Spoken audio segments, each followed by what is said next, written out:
Hi ಎಲ್ರಿಗೂ ನಮಸ್ಕಾರ. Dwarka children's hospital ಬೀದರ್ಗೆ ಸ್ವಾಗತ. ಈ ಹಾಸ್ಪಿಟಲ್ ಅಲ್ಲಿ ಎಲ್ಲ ರೀತಿಯಾದ ಫೆಸಿಲಿಟೀಸ್ ನಿಮಗೆ ಸಿಗುತ್ತೆ. NICU, ventilator, general ward, day care, children's OT, medical, vaccination, ambulance service, normal delivery, nebulisation, ಈ ರೀತಿ ಹಲವಾರು ಫೆಸಿಲಿಟೀಸ್ ನಿಮಗೆ ಸಿಗುತ್ತೆ. ಅಷ್ಟೇ ಅಲ್ಲದೆ ನಿಮಗೋಸ್ಕರ ಇನ್ಫ್ಯಾಕ್ಟ್ ಚೈಲ್ಡ್ ಸ್ಕ್ರೀನಿಂಗ್ ಕೂಡ ಇದೆ. Cough, fever, thyroid, diabetes, malaria, jaundice, typhoid, so ಈ ರೀತಿ ಹಲವಾರು ಪ್ರಾಬ್ಲಮ್ಸ್ಗೆ ಇಲ್ಲಿ ನಿಮಗೆ ಪರ್ಫೆಕ್ಟ್ ಸೊಲ್ಯೂಷನ್ ಸಿಗುತ್ತೆ. ಇಲ್ಲಿ ತುಂಬಾನೇ ಸ್ಪೆಷಲೈಸ್ಡ್ ಹಾಗೂ ಎಕ್ಸ್ಪೀರಿಯನ್ಸ್ ಡಾಕ್ಟರ್ಸ್ ನಿಮಗೆ ಟ್ರೀಟ್ಮೆಂಟ್ ಕೊಡ್ತಾರೆ. ಒಳ್ಳೆ ಹೆಲ್ತ್ ಎಷ್ಟು ಇಂಪಾರ್ಟೆಂಟು, ಚಾಯ್ಸ್ ಆಫ್ ಹಾಸ್ಪಿಟಲ್ ಅಷ್ಟೇ ಇಂಪಾರ್ಟೆಂಟು. ಸೊ ಚೂಸ್ ಮಾಡಿ ದ್ವಾರಕಾ ಚಿಲ್ಡ್ರನ್ಸ್ ಹಾಸ್ಪಿಟಲ್ ಬೀದರ್. ನಮಸ್ಕಾರ, ನೀವು ನೋಡ್ತಾ ಇದ್ದೀರಾ ಸುದ್ದಿ ಸಮಯ ನ್ಯೂಸ್ ಚಾನಲ್. ಇದು ಲೋಕಲ್ ಎಕ್ಸ್ಪ್ರೆಸ್. ನಾನು ಮಹರ್ದೊಳ ಕುಳಿಗಿ. ಮತ್ತೆ ಹೊಸ ಸುದ್ದಿಗಳನ್ನು ತೆಗೆದುಕೊಂಡು ನಾವು ನಿಮ್ಮ ಮುಂದೆ ಬರ್ತಾ ಇದ್ದೀವಿ. ಈ ದಿನದ ಪ್ರಮುಖ ಹೆಡ್ಲೈನ್ಸ್ಗಳನ್ನು ನೋಡ್ಕೊಂಡು ಬರೋಣ. ಅಸಮರ್ಥನೀಯ ಹಾಗೂ ಅತಾರ್ಕಿಕ ದತ್ತಾಂಶಗಳನ್ನು ಆಧರಿಸಿದ ಒಳ ಮೀಸಲಾತಿ ವರ್ಗೀಕರಣವನ್ನು ಸಚಿವ ಸಂಪುಟ ಸಭೆಯಲ್ಲಿ ತಿರಸ್ಕರಿಸಬೇಕು. ಕಾಂತರಾಜು ಆಯೋಗದ ವರದಿ ಬಹಿರಂಗಗೊಳಿಸಬೇಕು. ಸುದ್ದಿಗೋಷ್ಠಿಯಲ್ಲಿ ಕುಳುವ ಮಹಾಸಂಘ ಒತ್ತಾಯ. ಭಾಲ್ಕಿಯ ಪ್ರವಾಸಿ ಮಂದಿರದಲ್ಲಿ ಜರುಗಿದ ನಮ್ಮ ಕರ್ನಾಟಕ ಸೇನೆಯ ಪದಾಧಿಕಾರಿಗಳ ಪದಗ್ರಹಣ ಸಮಾರಂಭ. ಕರ್ನಾಟಕದಲ್ಲಿ ಆನ್ಲೈನ್ ಜೂಜಾಟ ಮತ್ತು ಬೆಟ್ಟಿಂಗ್ ನಿಲ್ಲುವವರೆಗೆ ನಿರಂತರ ಹೋರಾಟ ಮಾಡ್ತೇವೆ. ನಮ್ಮ ಕರ್ನಾಟಕ ಸೇನೆ ಜಿಲ್ಲಾಧ್ಯಕ್ಷ ಗಣೇಶ್ ಪಾಟೀಲ್ ಹೇಳಿಕೆ.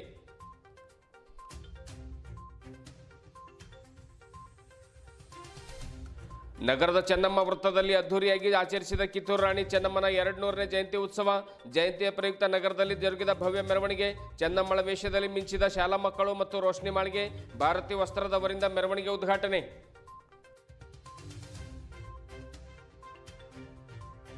ರಾಣಿ ಚೆನ್ನಮ್ಮಳ ಜಯಂತಿ ಪ್ರಯುಕ್ತ ಚೆನ್ನಮ್ಮ ವೃತ್ತದಲ್ಲಿ ಜರುಗಿದ ವೇದಿಕೆ ಕಾರ್ಯಕ್ರಮ. ಶೀಘ್ರದಲ್ಲಿ ಚೆನ್ನಮ್ಮಳ ಮೂರ್ತಿ ಪ್ರತಿಷ್ಠಾಪನೆ ಮಾಡಲಾಗುವುದು. ಇಂದು ರಾಣಿ ಚೆನ್ನಮ್ಮ ಪ್ರಶಸ್ತಿ ನೀಡಿ ಗೌರವಿಸಲಾಗಿದೆ. ರೇವಣಸಿದ್ದಪ್ಪ ಜಲಾದೆ ಗಮನ ಸೆಳೆದ ಪುಟ್ಟ ಬಾಲಕಿಯ ಭಾಷಣ.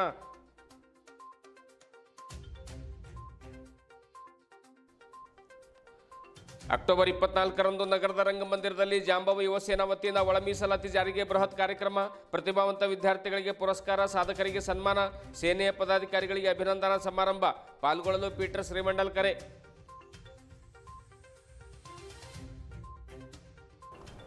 ಇಂದಿನ ವಾರ್ತೆಗಳ ವಿವರಗಳನ್ನು ನೋಡ್ಕೊಂಡು ಬರೋಣ. ಸರ್ಕಾರ ಒಳ ಮೀಸಲಾತಿಯನ್ನು ಸದ್ಯಕ್ಕೆ ಸಚಿವ ಸಂಪುಟದಲ್ಲಿ ತಿರಸ್ಕಾರ ಮಾಡಬೇಕು.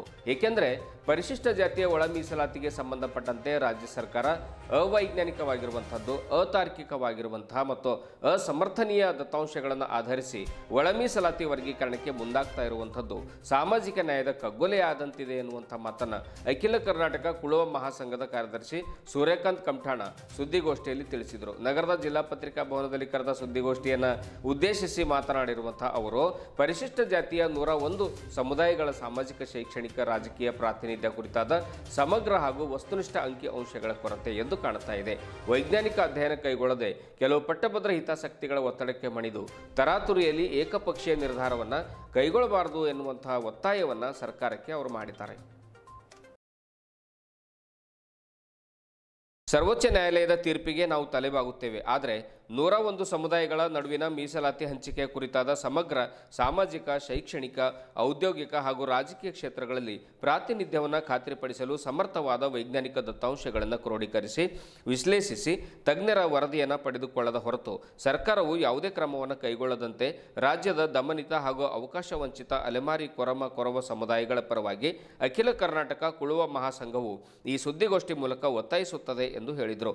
ಕಾಂತರಾಜು ವರದಿಯನ್ನು ಕೂಡಲೇ ಬಹಿರಂಗಗೊಳಿಸಬೇಕು.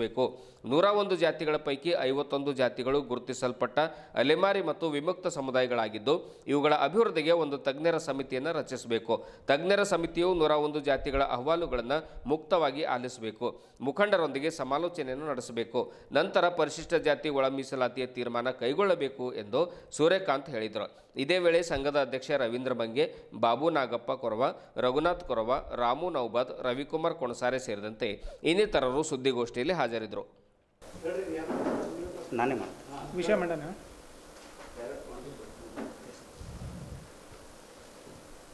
ಅಖಿಲ ಕರ್ನಾಟಕ ಕುಳುವ ಮಹಾಸಂಘದ ವತಿಯಿಂದ ಇಡೀ ರಾಜ್ಯಾದ್ಯಂತ ರಾಜ್ಯದ ಸಂದೇಶ ನಮ್ಮ ರಾಜ್ಯಾಧ್ಯಕ್ಷರಾದ ಶಿವಾನಂದ್ ಭಜಂತ್ರಿ ಅವರ ನೇತೃತ್ವದಲ್ಲಿ ನಾವು ಒಂದು ನಿರ್ಣಯವನ್ನು ಕೈಗೊಂಡು ಇವತ್ತು ರಾಜ್ಯಾದ್ಯಂತ ಪತ್ರಿಕಾಗೋಷ್ಠಿಯನ್ನು ಹಮ್ಮಿಕೊಂಡಿದ್ದೀವಿ. ಏನು ವಿಷಯ ಅಂತ ಹೇಳ್ತಂದ್ರೆ ಇವತ್ತು ಒಳ ಮೀಸಲಾತಿ ಜಾರಿಗೆ ಕುರಿತಂತೆ ಸಿ ಎಂ ಅವರು ಸಚಿವ ಸಂಪುಟವನ್ನು ಮಾಡೋಕ್ಕೆ ನಿರ್ಧಾರ ಮಾಡಿದೆ. ಈ ಕುರಿತಂತೆ ಅಖಿಲ ಕರ್ನಾಟಕ ಕುಳ ಮಹಾಸಂಘ ಏನು ನಿರ್ಣಯ ಕೈಗೊಂಡದಂದ್ರೆ, ಅಸಮರ್ಥನೀಯ ಹಾಗೂ ತಾರ್ಕಿಕ ದತ್ತಾಂಶಗಳನ್ನು ಆಧರಿಸಿ ಒಳ ಮೀಸಲಾತಿ ವರ್ಗೀಕರಣವನ್ನು ಸಚಿವ ಸಂಪುಟ ಸಭೆಯಲ್ಲಿ ತಿರಸ್ಕರಿಸುವಂತೆ ಹಾಗೂ ರಾಜ್ಯದಲ್ಲಿ ಆನ್ಲೈನ್ ಜೂಜಾಟ ಮತ್ತು ಬೆಟ್ಟಿಂಗ್ ನಿಲ್ಲೋವರೆಗೆ ನಮ್ಮ ಕರ್ನಾಟಕ ಸೇನೆ ವತಿಯಿಂದ ನಿರಂತರ ಹೋರಾಟವನ್ನು ನಡೆಸಲಾಗುವುದು ಎಂದು ಜಿಲ್ಲಾಧ್ಯಕ್ಷರಾಗಿರುವಂತಹ ಗಣೇಶ್ ಪಾಟೀಲ್ ಹೇಳ್ತಾರೆ. ಭಾಲ್ಕಿ ಪಟ್ಟಣದ ಪ್ರವಾಸಿ ಮಂದಿರದಲ್ಲಿ ನಡೆದ ಸಂಘಟನೆಯ ತಾಲೂಕು ಅಧ್ಯಕ್ಷರು ಮತ್ತು ಪದಾಧಿಕಾರಿಗಳ ಪದಗ್ರಹಣ ಕಾರ್ಯಕ್ರಮವನ್ನು ಉದ್ಘಾಟಿಸಿ ಮಾತನಾಡಿರುವಂತಹ ಅವರು, ಕರ್ನಾಟಕದಲ್ಲಿ ಆನ್ಲೈನ್ ಜೂಜಾಟ ಮತ್ತು ಬೆಟ್ಟಿಂಗ್ ನಿಷೇಧಕ್ಕಾಗಿ ಹೋರಾಟವನ್ನು ನಿರಂತರವಾಗಿ ಮಾಡಲಾಗುವುದು. ಹಲವಾರು ಯುವಕರು, ವಿದ್ಯಾರ್ಥಿಗಳು ಇದೊಂದು ಚಟ ಆಗಿಸಿಕೊಂಡು ಸಾಕಷ್ಟು ತೊಂದರೆಗೆ ಒಳಗಾಗ್ತಾ ಇದ್ದಾರೆ. ಕೆಲವರು ಪ್ರಾಣವನ್ನು ಕೂಡ ಕಳ್ಕೊಂಡಿರ್ತಕ್ಕಂಥ ಆತಂಕಕಾರಿ ಬೆಳವಣಿಗೆ ರಾಜ್ಯದಲ್ಲಿ ಈಗಾಗಲೇ ನಡೆದಿದೆ. ಇದನ್ನು ಸಂಪೂರ್ಣವಾಗಿ ನಮ್ಮ ರಾಜ್ಯದಲ್ಲಿ ನಿಷೇಧ ಮಾಡಬೇಕು ಎಂದು ಸರ್ಕಾರಕ್ಕೆ ಒತ್ತಾಯಿಸಿದರು. ನಿಷೇಧ ಮಾಡದೇ ಇದ್ದರೆ ಪ್ರತಿ ತಾಲೂಕಿನಲ್ಲಿ ಹೋರಾಟ ನಡೆಸಲಾಗುವುದು ಮತ್ತು ಬೆಂಗಳೂರಿನ ಫ್ರೀಡಂ ಪಾರ್ಕ್ನಲ್ಲಿ ಸುಮಾರು 20,000 ಜನರೊಂದಿಗೆ ಬೃಹತ್ ಹೋರಾಟವನ್ನು ಮಾಡಲಾಗುವುದು ಎನ್ನುವಂಥ ಎಚ್ಚರಿಕೆಯನ್ನು ಅವರು ಸರ್ಕಾರಕ್ಕೆ ನೀಡಿದರು. ರಾಜ್ಯ ಸರ್ಕಾರ ಈ ವಿಷಯವನ್ನು ಗಂಭೀರವಾಗಿ ಪರಿಗಣಿಸಿ ಆನ್ಲೈನ್ ಬೆಟ್ಟಿಂಗ್ ಜೂಜಾಟ ನಿಷೇಧ ಮಾಡದೇ ಇದ್ದರೆ ಮುಂಬರುವ ದಿನಗಳಲ್ಲಿ ಬೆಂಗಳೂರಿನ ಫ್ರೀಡಂ ಪಾರ್ಕ್ನಲ್ಲಿ ನಮ್ಮ ಕರ್ನಾಟಕ ಸೇನೆಯ ರಾಜ್ಯಾಧ್ಯಕ್ಷರ ನೇತೃತ್ವದಲ್ಲಿ 20,000ಕ್ಕೂ ಹೆಚ್ಚು ನಮ್ಮ ಕಾರ್ಯಕರ್ತರು ಸೇರಿ ಒಂದು ದೊಡ್ಡ ಮಟ್ಟದಲ್ಲಿ ಹೋರಾಟವನ್ನು ಮಾಡ್ತೇವೆ ಎನ್ನುವಂಥ ಮಾತನ್ನು ಹೇಳಿದರು. ಇದೇ ವೇಳೆ ಸಂಘಟನೆಯ ಜಿಲ್ಲಾ ಪ್ರಧಾನ ಕಾರ್ಯದರ್ಶಿ ಸಂಜು ಯಾದವ್, ಸಂಘಟನಾ ಕಾರ್ಯದರ್ಶಿ ಗಿರೀಶ್ ಬಿರಾದರ್, ಸುದೀಪ್ ತೂಗಾವೆ ಮಾತನಾಡಿದರು. ತಾಲೂಕಾ ಅಧ್ಯಕ್ಷರಾಗಿ ಬಸವರಾಜ್ ಕಾರ್ಬಾರಿ, ಗೌರವ ಅಧ್ಯಕ್ಷರಾಗಿ ಶ್ರೀನಿವಾಸ್ ಮೇತ್ರೆ, ಪ್ರಧಾನ ಕಾರ್ಯದರ್ಶಿಯಾಗಿ ಭದ್ರಯ್ಯ ಸ್ವಾಮಿ, ಉಪಾಧ್ಯಕ್ಷರಾಗಿ ವೀರೇಶ್ ಬಿರಾದರ್, ರಾಜು ಕುಂಬಾರ್, ಜಗದೀಶ್ ಪಾಟೀಲ್, ಮಹೇಶ್ ರಾಚುಟೆ, ಜಗದೀಶ್ ಹೂಗಾರ್, ಸಂಘಟನಾ ಕಾರ್ಯದರ್ಶಿಯಾಗಿ ಲೋಕೇಶ್ ಚಿಂಚೋಳೆ, ಸಂಗಮೇಶ್ ಮಾಳ್ಗೆ, ಶ್ರೀಶೈಲ್ ಕರಂಜೆ, ಸುಧಾಕರ್ ಪ್ರೇಮ, ಆನಂದ್ ಸಾಗರ್ ಸ್ವಾಮಿ, ಮಾಧ್ಯಮ ಪ್ರತಿನಿಧಿಯಾಗಿ ದೀಪಕ್ ಥಮ್ಕೆ, ಯುವ ಘಟಕದ ಅಧ್ಯಕ್ಷರಾಗಿ ಕಾಶಿನಾಥ್ ಚಳಕಾಪುರೆ, ನಗರ ಘಟಕದ ಅಧ್ಯಕ್ಷರಾಗಿ ದತ್ತಾತ್ರಿ ಜಗತಾಪ್, ಸದಸ್ಯರಾಗಿ ರಾಜ್ಕುಮಾರ್ ರಾಠೋಡ್, ಬಾಲಾಜಿ ಮೆಗೆ, ಪಂಡರ್ನಾಥ್ ಪಾಂಚಾಳ್, ರಾಹುಲ್ ಬಿರಾದರ್, ರಾಹುಲ್ ಪಾಟೀಲ್, ಏಕನಾಥ್ ಮೇತ್ರೆ, ಅನಿಲ್ ಚೌಹಾಣ್, ಅಮರ್ ಹೊನ್ನಾಳೆ ಇವರನ್ನು ಆಯ್ಕೆ ಮಾಡಲಾಯಿತು ಎಂದು ಅವರು ತಿಳಿಸಿದರು. ಭಾಲ್ಕಿ ತಾಲೂಕಿನಲ್ಲಿ ನಮ್ಮ ಕರ್ನಾಟಕ ಸೇನೆಯ ರಾಜ್ಯಾಧ್ಯಕ್ಷರಾದ ಅಣ್ಣ ಬಸವರಾಜ್ ಪರ್ಕೋಟೆ ಅಣ್ಣವರ ಆದೇಶದ ಮೇರೆಗೆ ಇಂದು ಭಾಲ್ಕಿಯಲ್ಲಿ ಬಸವರಾಜ್ ಕಾರ್ಬಾರಿ ಅವರನ್ನು ತಾಲೂಕಾ ಅಧ್ಯಕ್ಷರಾಗಿ ನೇಮಿಸಿದ್ದು, ಜೊತೆಗೆ ಪ್ರಧಾನ ಕಾರ್ಯದರ್ಶಿಯಾಗಿ ಭದ್ರಯ್ಯ ಸ್ವಾಮಿ ಅವರು, ಉಪಾಧ್ಯಕ್ಷರಾಗಿ ಹಲವಾರು ಉಪಾಧ್ಯಕ್ಷರು, ಸಂಘಟನಾ ಕಾರ್ಯದರ್ಶಿ ಎಲ್ಲರೂ ನೇಮಿಸಿದ್ದು, ಈ ಒಂದು ನಮ್ಮ ಕರ್ನಾಟಕ ಸೇನೆಯ ಮೂಲ ಉದ್ದೇಶ ನಾಡು, ನುಡಿ, ಜಲ, ಭಾಷೆಗಳಿಗೆ ನಿರಂತರ ಹೋರಾಟ ಮಾಡುತ್ತಲೇ ಬಂದಿದ್ವಿ, ಮುಂದೂ ಮಾಡ್ತೀವಿ. ವೀರ ಮಹಿಳೆ ಕಿತ್ತೂರು ರಾಣಿ ಚೆನ್ನಮ್ಮ ಅವರ 200ನೇ ವರ್ಷದ ಜಯಂತಿ ಉತ್ಸವದ ಪ್ರಯುಕ್ತ ಬೀದರ್ನ ಬಸವನಗರದ ಬಸವೇಶ್ವರ ಮಂದಿರದಿಂದ ರಾಣಿ ಚೆನ್ನಮ್ಮ ವೃತ್ತದವರೆಗೆ ಭವ್ಯ ಮೆರವಣಿಗೆ ಜರುಗಿತು. ಮೆರವಣಿಗೆಯಲ್ಲಿ ರಾಣಿ ಚೆನ್ನಮ್ಮಳ ವೇಷವನ್ನು ಧರಿಸಿದ ಶಾಲಾ ಮಕ್ಕಳು ಆಕರ್ಷಕ ಉಡುಗೆಯಲ್ಲಿ ಮಿಂಚಿದ್ರು. ವಿಶೇಷವಾಗಿ ಕುದುರೆ ಮೇಲೆ ಕುಳಿತ ರೋಶ್ನಿ ಮಾಳ್ಗೆ ಹಾಗೂ ಸೌಮ್ಯ ಒಂದು ಕೈಯಲ್ಲಿ ಖಡ್ಗವನ್ನು ಹಿಡ್ಕೊಂಡು ಇನ್ನೊಂದು ಕೈಯಲ್ಲಿ ಗುರಾಣಿಯನ್ನು ಹಿಡ್ಕೊಂಡು ಥೇಟ್ ರಾಣಿ ಚೆನ್ನಮ್ಮಳಂತೆ ಮಿಂಚಿದ್ರು. ಬ್ಯಾಂಡ್ ಬಾಜಾದೊಂದಿಗೆ ಮಕ್ಕಳಿಂದ ಆಕರ್ಷಕ ಪಥಸಂಚಲನ ಜರುಗಿತು. ಈ ಮೆರವಣಿಗೆ ಕರ್ನಾಟಕ ಲೇಖಕಿಯರ ಸಂಘದ ಜಿಲ್ಲಾಧ್ಯಕ್ಷೆ ಭಾರತಿ ವಸ್ತ್ರದವರು ಚಾಲನೆಯನ್ನು ನೀಡ್ತಾರೆ. ಈ ಮೆರವಣಿಗೆಗೆ ಇದೇ ವೇಳೆ ಬಸವನಗರ, ಹಾರೂರ್ಗೇರಿ, ಗುಮ್ಮೆ ಕಾಲೋನಿ, ವಿದ್ಯಾನಗರ ಬಡಾವಣೆಯ ಸಾರ್ವಜನಿಕರು ಪಾಲ್ಗೊಂಡಿದ್ದರು. ವಿವಿಧ ಶಾಲೆಯ ಮಕ್ಕಳು ಮೆರವಣಿಗೆಯಲ್ಲಿ ಪಾಲ್ಗೊಂಡು ಜಯಘೋಷಗಳನ್ನು ಕೂಗುತ್ತಾ ಬಸವೇಶ್ವರ ಮಂದಿರದಿಂದ, ಅಂದರೆ ಹಳೆಯ ಏನು ಮೈಲೂರು ಕ್ರಾಸ್ ಅಂತ ನಾವು ಕರಿತೀವಿ, ಅದೇ ಒಂದು ಚೆನ್ನಮ್ಮ ವೃತ್ತವಾಗಿ ಇವತ್ತು ಮಾರ್ಪಟ್ಟಿದೆ. ಆ ಒಂದು ಚೆನ್ನಮ್ಮ ವೃತ್ತದ ಒಂದು ಸಮೀಪದಲ್ಲಿರುವಂತಹ ಉದ್ಯಾನವನದಲ್ಲಿ ಹಮ್ಮಿಕೊಂಡಿರುವಂತಹ ಆ ಒಂದು ವೇದಿಕೆಯವರೆಗೆ ಭವ್ಯ ಮೆರವಣಿಗೆ ಬಹಳ ಆಕರ್ಷಕವಾಗಿ ಜರುಗಿತು.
ವಿದ್ಯಾನಗರ ವಿಕಾಸ ಸಮಿತಿ ಹಾಗೂ ಬಸವ ಸಮಿತಿ ಹಾರೂರಗೇರಿ ವತಿಯಿಂದ ಚೆನ್ನಮ್ಮ ವೃತ್ತದಲ್ಲಿ ಜಯಂತ್ಯೋತ್ಸವ ಕಾರ್ಯಕ್ರಮವನ್ನು ಬಹಳ ಆಕರ್ಷಕವಾಗಿ ಮತ್ತು ಭಕ್ತಿಯಿಂದ ಹಮ್ಮಿಕೊಳ್ಳಲಾಗಿತ್ತು.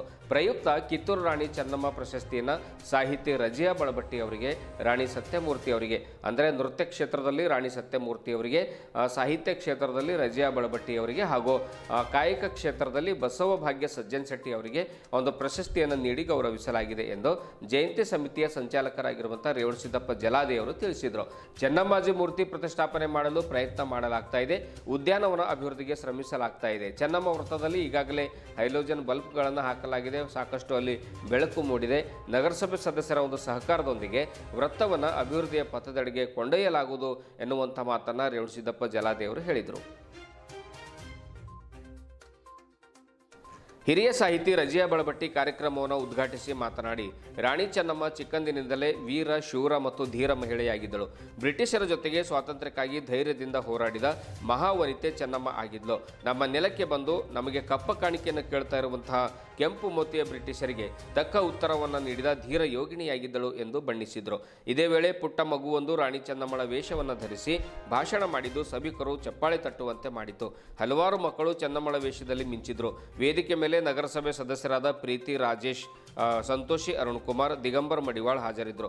ಕನ್ನಡ ಸಾಹಿತ್ಯ ಪರಿಷತ್ತಿನ ಅಧ್ಯಕ್ಷ ಸುರೇಶ್ ಚಂದ್ರಶೆಟ್ಟಿ, ಬಸವರಾಜ್ ಪಾಟೀಲ್ ಹಾರೂರಗೇರಿ, ಬಸವಣ್ಣಪ್ಪ ನೇಳಿಗೆ, ರತ್ನ ಪಾಟೀಲ್, ಶರಣಯ್ಯ ಸ್ವಾಮಿ, ವೀಣಾ ಮಾಶೆಟ್ಟಿ, ಶರಣಪ್ಪ ಹೋತ್ಪೇಟ್, ಚಂದ್ರಶೇಖರ್ ತಾಂಡೂರೆ, ಬಲಭೀಮ್ ಬೆಟ್ಟದ್, ಶಿವಕುಮಾರ್ ಭಾಲ್ಕೆ, ರಮೇಶ್ ಭಾಲ್ಕೆ ಸೇರಿದಂತೆ ಇನ್ನಿತರರು ಉಪಸ್ಥಿತರಿದ್ದರು.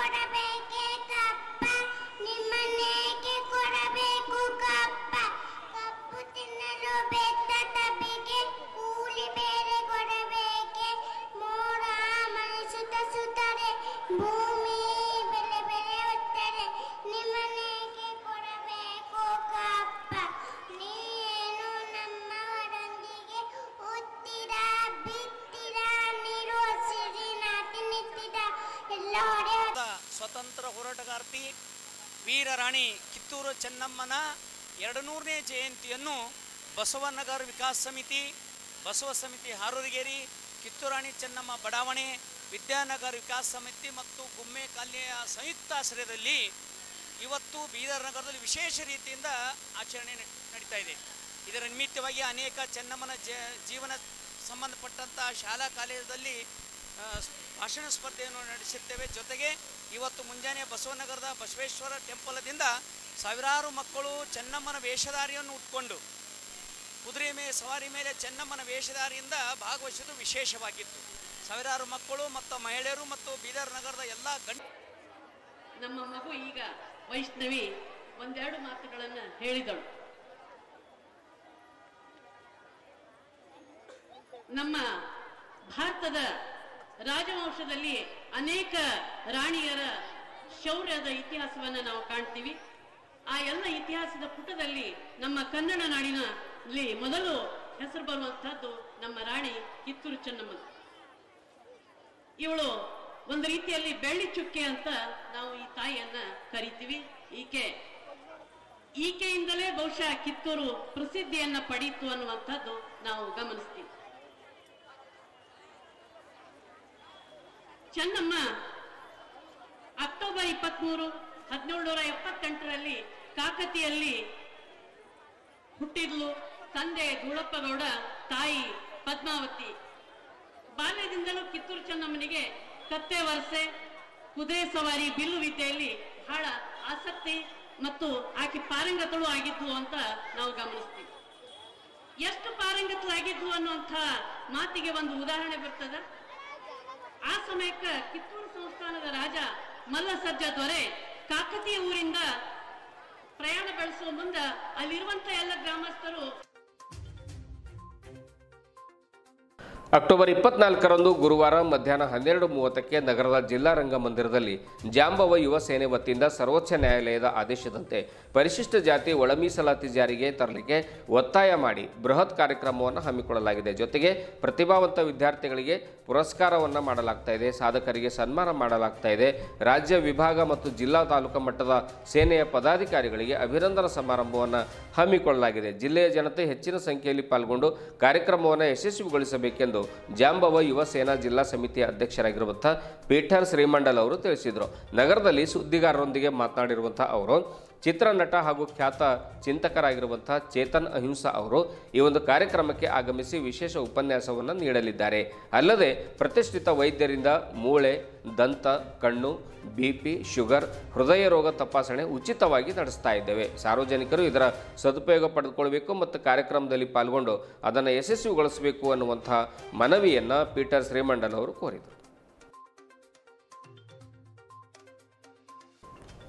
ಪರಿಶಿಷ್ಟ ಜಾತಿ ಒಳ ಮೀಸಲಾತಿ ಎಂಬುದು ಹಲವು ದಿವಸಗಳ ಬೇಡಿಕೆ. ನಾವು ಬಹುಸಂಖ್ಯಾತರಾಗಿದ್ದೇವೆ. ಮಾನ್ಯ ಸುಪ್ರೀಂ ಕೋರ್ಟ್ ಈಗಾಗಲೇ ಆದೇಶ ನೀಡಿದೆ. 7 ಸದಸ್ಯರ ಪೀಠಗಳನ್ನೊಳಗೊಂಡ ಸದಸ್ಯರ ಅಭಿಪ್ರಾಯವನ್ನು ಪಡೆದು ಒಳ ಮೀಸಲಾತಿ ಜಾರಿಗೆ ತರಬೇಕೆಂದು ಆದೇಶ ಮಾಡಿದೆ. ಹೀಗಾಗಿ ಇದಕ್ಕೆ ಕೆಲವರು ವಿರೋಧ ಮಾಡ್ತಾ ಇರುವಂಥದ್ದು ಸರಿಯಲ್ಲ. ಅವರು ಯಾಕೆ ವಿರೋಧವನ್ನು ಮಾಡ್ತಾ ಇದ್ದಾರೆ ಎನ್ನುವಂಥದ್ದು ನಮಗಂತೂ ಗೊತ್ತಿಲ್ಲ. ಆದರೆ ಒಳ ಮೀಸಲಾತಿ ಜಾರಿಗೆ ತರುವುದು ಒಳ್ಳೆಯದು ಎನ್ನುವ ಅಭಿಪ್ರಾಯವನ್ನು ಪೀಠರ್ ಅವರು ವ್ಯಕ್ತಪಡಿಸಿದರು. ಅಲ್ಲದೆ ರಂಗಮಂದಿರದಲ್ಲಿ ನಡೆಯುವ ಕಾರ್ಯಕ್ರಮದಲ್ಲಿ ಸೇನೆಯ ಜಿಲ್ಲಾ ಹಾಗೂ ತಾಲೂಕು ಮಟ್ಟದ ಪದಾಧಿಕಾರಿಗಳನ್ನು ನೇಮಕ ಮಾಡಲಾಗ್ತಾ ಇದೆ. ತನ್ಮೂಲಕ ಸಾಮಾಜಿಕ ನ್ಯಾಯ ಮತ್ತು ಶೈಕ್ಷಣಿಕ ಬದಲಾವಣೆಗೆ ಒತ್ತು ಕೊಟ್ಟು ಮೂಲಭೂತ ಹಕ್ಕುಗಳಿಗಾಗಿ ಯುವ ಜನಾಂಗದಲ್ಲಿ ಅರಿವಿನ ಜಾಗೃತಿಯನ್ನು ಮೂಡಿಸಲಾಗ್ತಾ ಇದೆ ಎಂದು ಹೇಳಿದರು. ಎಲ್ಲರೂ ಹೆಚ್ಚಿನ ಸಂಖ್ಯೆಯಲ್ಲಿ ಪಾಲ್ಗೊಂಡು ಯಶಸ್ವಿಗೊಳಿಸಬೇಕೆಂದು ಕೋರಿದರು. ಇದೇ ವೇಳೆ ಬಸವರಾಜ ಮಾಳ್ಗೆ, ರಾಹುಲ್ ಸೇರಿದಂತೆ ಇನ್ನಿತರರು ಉಪಸ್ಥಿತರಿದ್ದರು.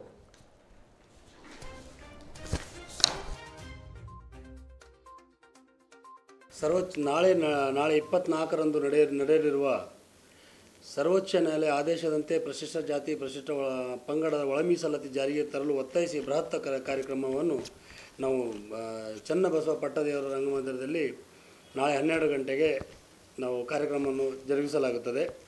ಅದರ ಪರವಾಗಿ ಇವತ್ತು ನಾವು ಪ್ರೆಸ್ ಮೀಟ್ ಕರೆದಿದ್ದೆವು. ಕಾರ್ಯಕ್ರಮದ ಉದ್ದೇಶ, ನಮ್ಮ ಕಾರ್ಯಕ್ರಮಕ್ಕೆ ಅತಿಥಿಗಳಾಗಿ ಚೇತನ್ ಅಹಿಂಸಾ ಅವರು, ಚಲನಚಿತ್ರ ನಟರು ಮತ್ತು ಸಮಾಜ ಹೋರಾಟಗಾರರು, ಅವರು ನಮ್ಮ ಕಾರ್ಯಕ್ರಮಕ್ಕೆ ಬರ್ತಾ ಇದ್ದಾರೆ. ಹಾಗೂ ಮಾನ್ಯ ಜಾಂಬವ ಯುವ ಸೇನೆಯ ಸಂಸ್ಥಾಪಕರು ಹಾಗೂ ರಾಜ್ಯಾಧ್ಯಕ್ಷರಾದ ರಮೇಶ್ ಚಕ್ರವರ್ತಿ ಅವರು ಮತ್ತು ಚೇತನ್ ಅಹಿಂಸಾ ಅವರು ಇಬ್ಬರು ನಮ್ಮ ಕಾರ್ಯಕ್ರಮಕ್ಕೆ ಆಗಮಿಸುತ್ತಿದ್ದಾರೆ. ಅದೇ ರೀತಿಯಾಗಿ ರಾಜ್ಯದ ಪದಾಧಿಕಾರಿಗಳಾದಂಥ ಗೌರವಾಧ್ಯಕ್ಷರಂತ ನಾರಾಯಣಸ್ವಾಮಿ ಅಣ್ಣವರು, ಹಾಗೆ ಮತ್ತು ಮಲ್ಕಪ್ಪ ಬೀದರ್ ಜಿಲ್ಲೆಯ ಜಾಂಬವ ಯುವ ಸೇನೆಯ ಜಿಲ್ಲಾ ಸಮಿತಿ ವತಿಯಿಂದ ಇದೇ ತಿಂಗಳು 24ನೇ ತಾರೀಕು ಡಾಕ್ಟರ್ ಚನ್ನಬಸವ ಪಟ್ಟದೇವರ ರಂಗಮಂದಿರ ಬೀದರಲ್ಲಿ ಸರ್ವೋಚ್ಚ ನ್ಯಾಯಾಲಯ ನೀಡಿದ ಆದೇಶ ಮೇರೆಗೆ ಪರಿಶಿಷ್ಟ ಜಾತಿ ಈ ಒಂದು ಒಳ ಮೀಸಲಾತಿಯನ್ನು ಸರ್ಕಾರ ಜಾರಿಗೆ ತರಬೇಕಂತ ಹೇಳಿ ನಾವು ಒತ್ತಾಯವನ್ನು ಮಾಡ್ತಾಯಿದ್ದೀವಿ. ಜೊತೆಗೆ ಈ ಒಳ ಮೀಸಲಾತಿಯನ್ನು ವಿಳಂಬ ಮಾಡ್ತದೆ ಅಂದರೆ ಅದು ಸರ್ಕಾರ ಬಿಟ್ಟ ವಿಷಯ. ನಾವು ಕೇಳ್ತಕ್ಕಂಥದ್ದು ಸಂವಿಧಾನದ ಅಡಿಯಲ್ಲಿ ಒಳ ಮೀಸಲಾತಿ ಮಾಡಿ ಜನಸಂಖ್ಯೆ ಆಧಾರ ಮೇಲೆ ಅವರಿಗೆ ಮೀಸಲಾತಿ ಕೊಡಿ ಅಂತ ಇದೆ. ಒಂದು ವೇಳೆ ಇದುವರೆಗೂ ಸುದ್ದಿ ಕೊಟ್ಟಿರುವ ನಾನು ಮಹಾರುದ್ರ ಡಾಕುಳಿಗೆ ಮತ್ತೆ ಮುಂದಿನ ವಾರ್ತೆಗಳೊಂದಿಗೆ ಭೇಟಿಯಾಗೋಣ. ವಂದನೆಗಳು.